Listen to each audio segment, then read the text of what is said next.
Do it now. You know who you are.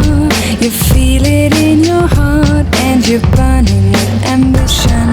But first, wait, won't get it on a plate. You're gonna have to work for it harder and harder. And I know, 'cause I've been there before, knocking on the doors with rejection. And you'll see, 'cause if it's meant to be, nothing can compare to deserving your dreams. So there is some serious photo shoot going on. I'm in Oklahoma City, and I wish I would have gotten my phone out sooner, but this girl was sitting on top, like on the front hood, and the guy was going all around the cart taking pictures of her. And then he just had her drive so she could get pictures. Or so he had her drive so he could get pictures of her driving. I think they're trying to get a selfie now with the timer. Oh yeah. Hurry up, we only have 10 seconds. Oh, don't do that. It's gonna get in the picture.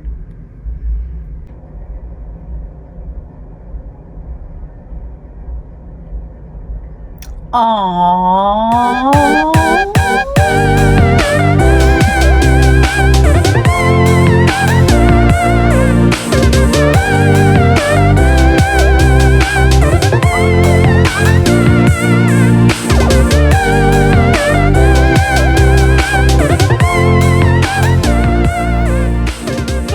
Welcome back, and I hope you're having a good week.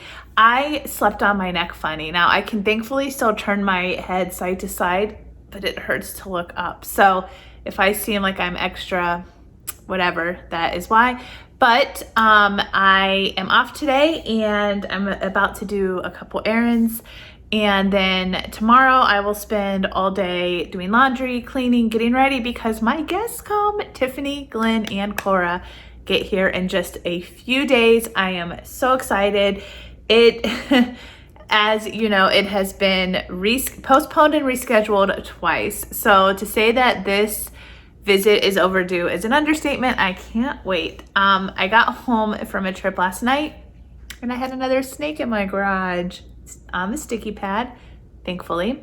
That's the good news. The bad news is it was on the sticky pad that's up against the wall of my house, in my garage, but usually everything catches on the sticky pads that's right by the garage door, where I can see there's kind of a gap. But yeah, this one apparently decided to go all the way through my garage and close to my door into my house. So it was awful. Well, no, it wasn't awful. It just was not great. And I got home, I don't know that I would have seen it until probably today or the next day, because it was trash night. So when I got home, I went to take my trash can out, and it was just stuck there on this stupid sticky pad.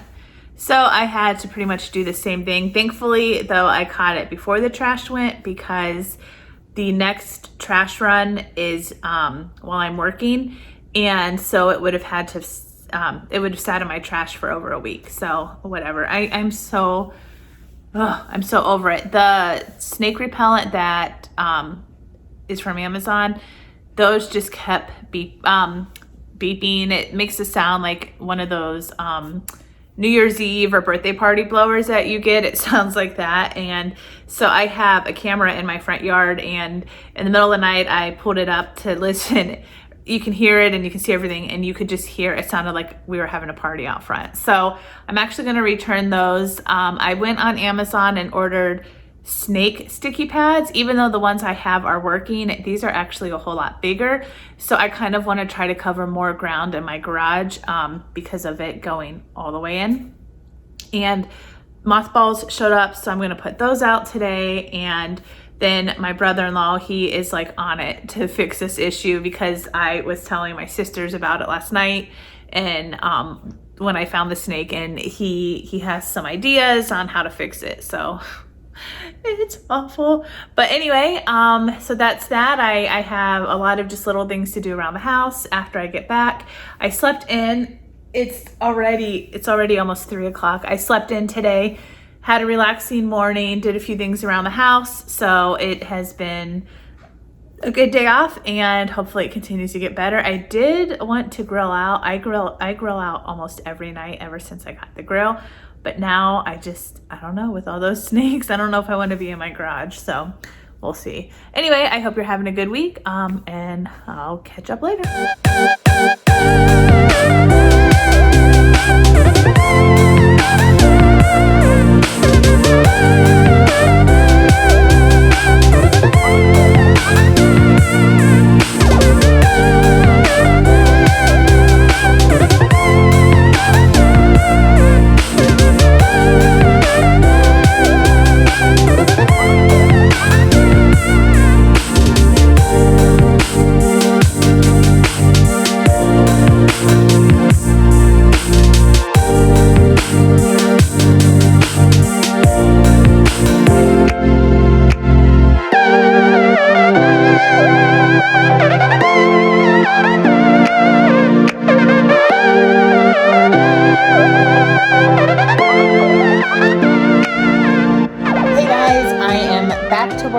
Actually in Charlotte on a layover, and it is extra special for two reasons because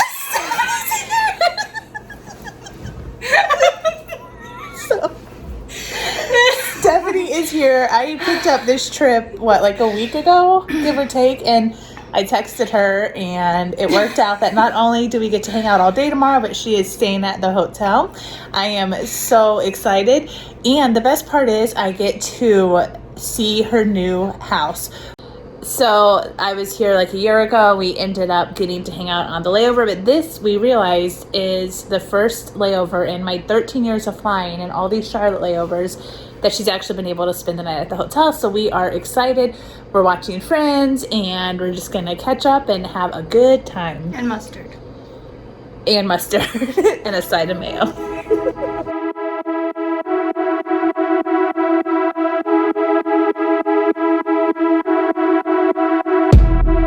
Take it slow, but it's not typical. He already knows that my love is fire. His heart was a stone, but then his hands rolled. I turned him to gold, and it took him higher. But I'll be a daydream.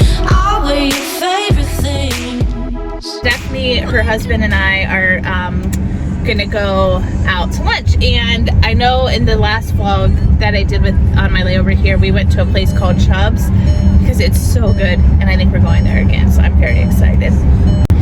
All right, so we are heading to Stephanie's house, and I don't know if I mentioned this last night, but I have not seen the house yet. When I was here about a year ago, they had started building it, and we went there, and I actually vlogged it, which I will insert that right now.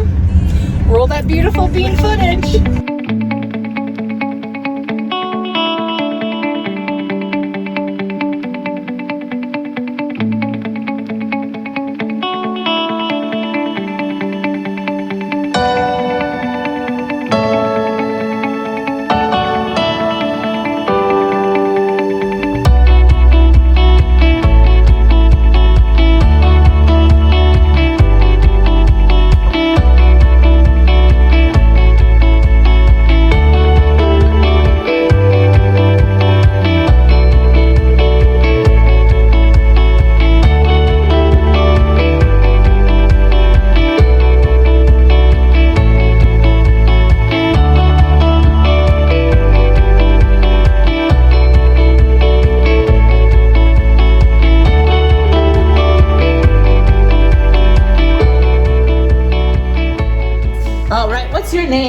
Steven Daniels. Yes, this is Steven. He is Stephanie's brother-in-law, and he is going to show us his room. So let's go.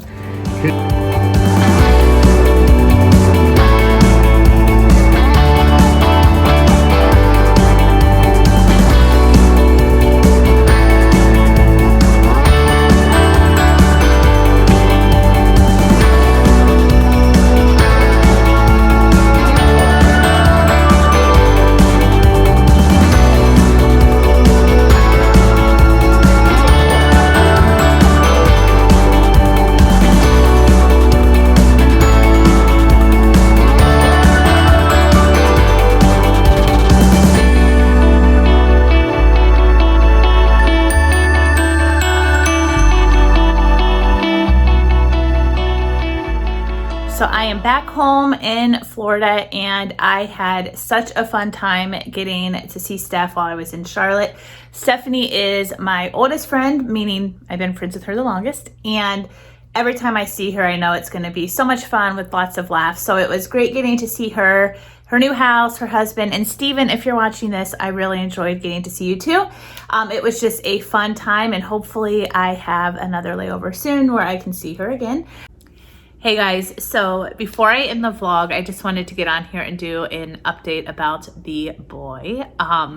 So we never ended up going out on that second date, and we are no longer pursuing a relationship or dating or whatever. What happened is, we went out on that first date and had decided to have a second date about a week later. So that following week rolls around and I hear from him Monday night, and he was saying that Tuesday night might be his only free night to go out because he may or may not have meetings Wednesday and Thursday, but that he would know for sure the next afternoon, which was Tuesday, after talking to his boss. So I, of course, asked him to let me know either way that next day, because if we were going to be meeting the next evening or not. So Tuesday comes and goes, and I hear nothing from him all afternoon or all evening. And to be honest, it was kind of frustrating because I sort of planned my whole schedule around the potential of us going out that night. So I get a text from him that evening around 10 p.m. and he basically said something like, "Man, today was such a busy day at work to plan a date." So I guess that was kind of his acknowledgement for why he left me hanging.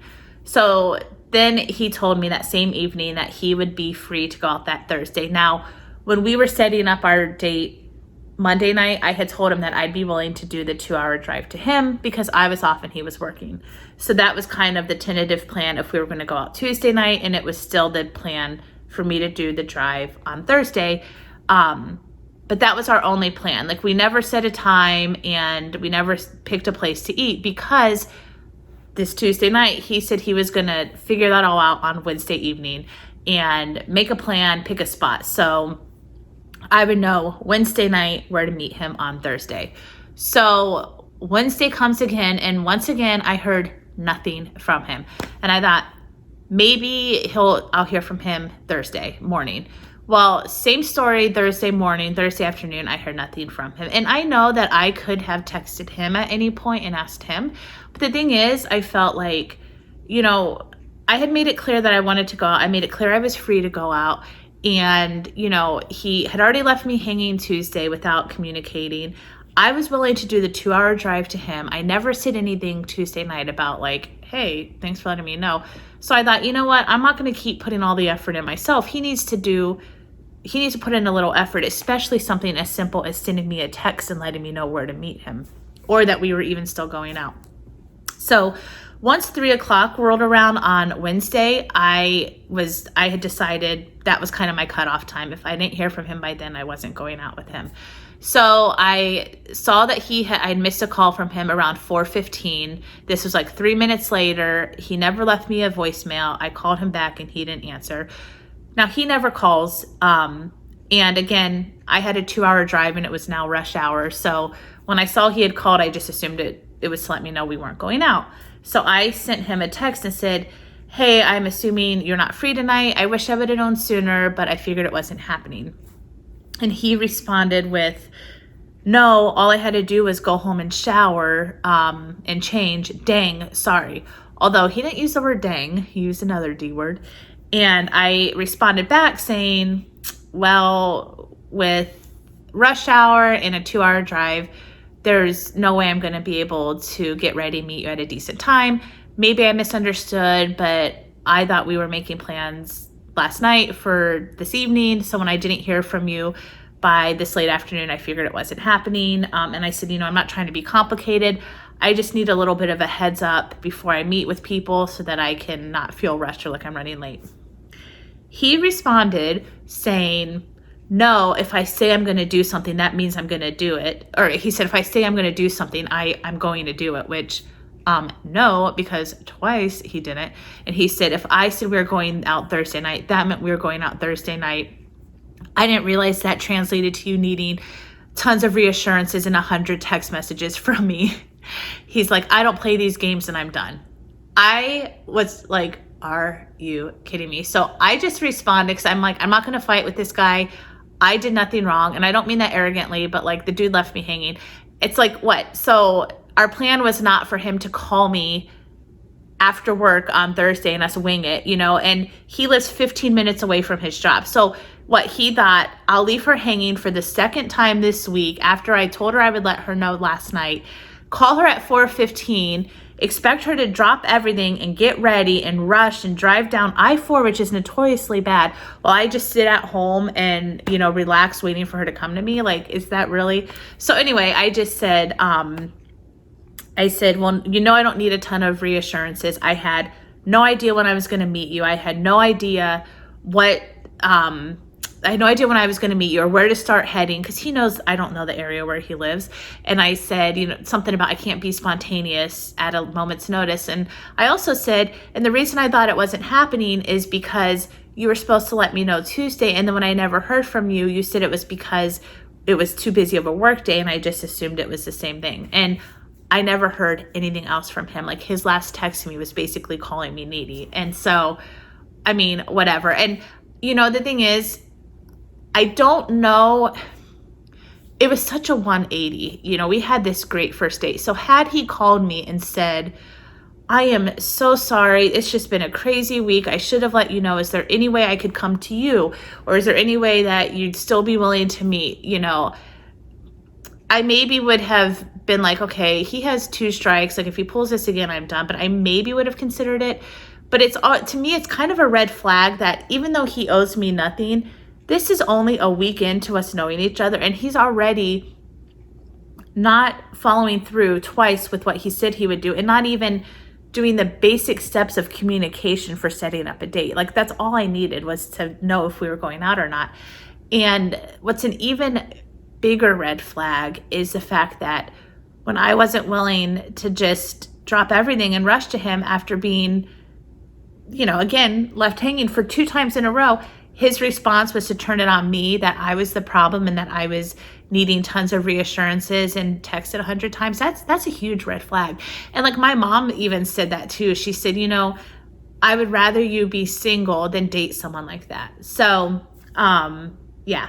And, you know, we had a great first date. I've already said that, but it was so great. So I was a little disappointed, but at the same time, I was so relieved because, you know, as everyone knows, my faith and my belief in God, you know, is how I live my life, or I try to live my life that way. And it, when I'm on dating sites and when I'm talking with someone, even casually, I always pray that if there's anything God wants me to see, that he'll reveal it to me. And God totally did that. So I am relieved that I saw this early on. And yeah, I'm still out in the dating world. I actually joined another dating site, so I am still actively pursuing people. So bye, Felicia, to him, and we'll see what happens next on the dating sites. So anyway, that is the latest, but I will go ahead and end the vlog here. Thank you so much for watching, and I'll see you later. Bye. Tell me where in the world is Surfing San Diego. Tell me where can the weather. Oh, tell me where can she be? From Swan to Thailand, Amsterdam, Bali, to Bali.